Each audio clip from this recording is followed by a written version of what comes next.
ಹಲವು ವಿಷಯಗಳ ಬಗ್ಗೆ ಬೇರೆ ಬಿಜೆಪಿ ಪಾರ್ಟಿ ಪ್ರೆಸ್ ಕಾನ್ಫರೆನ್ಸ್ ಮಾಡ್ತಾ ಇದ್ರು. ಆದ್ರೆ ನಾವು ಮಾಡೋದಕ್ಕೆ ಕೆಲವು ಹಿರಿಯರು ಬೇಡ ಅಂತಿದ್ರು.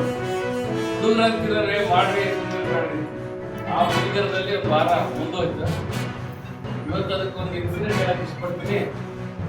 ಇವತ್ತು ಅದು ಸ್ಟೋರಿ ಆಗ್ದಂಗೆ ಇವತ್ತೊಂದು ಆನೆ ಸ್ನಾನ ಮಾಡಿ ಹೊರ ಬಂದು ಹೊಳೆಯಲ್ಲಿ ಸ್ನಾನ ಮಾಡಿ ಹೊರ ಬಂದ್ರೆ ಎದುರುಗಡೆ ಒಂದು ಹಂದಿ ಬಂತು. ಹಂದಿ ಭಾರಿ ಬಳಕೆ ಇತ್ತಂತ, ಕೊಳಚೆ ಇರುತ್ತೆ ಅಂತ ಬಂತು. ಅವಾಗ ಏನಾಗ್ತದ, ಆನೆ ಸೈಡ್ ಬಂತದ್ದು.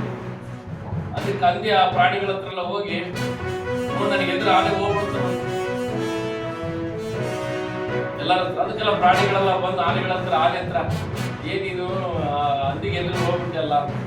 ಅದಕ್ಕೆ ಅದು ಕೊಳಕಿತ್ತು. ಆಮೇಲೆ ಅದ್ರ ಜೊತೆಗೆ ನಾವು ಕೊಳಕಾಗಬಾರ್ದು ಅಂತ ಹೇಳಿ ಅವಾಗೆಲ್ಲ ಪ್ರಾಣಿಗಳು ತಿಳ್ಕೊಂಡ್ರೆ ಅವೆಲ್ಲ ಆನೆನು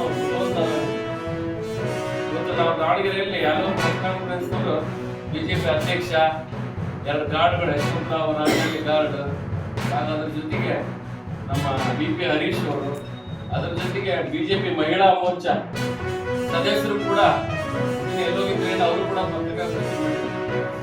ಇವತ್ತು ದಾವಣಗೆರೆಯಲ್ಲಿ ನಮ್ಮ ಸರ್ಕಾರದ ಆಡಳಿತ, ಸಿದ್ದರಾಮಯ್ಯ ಅವರ ಸರ್ಕಾರ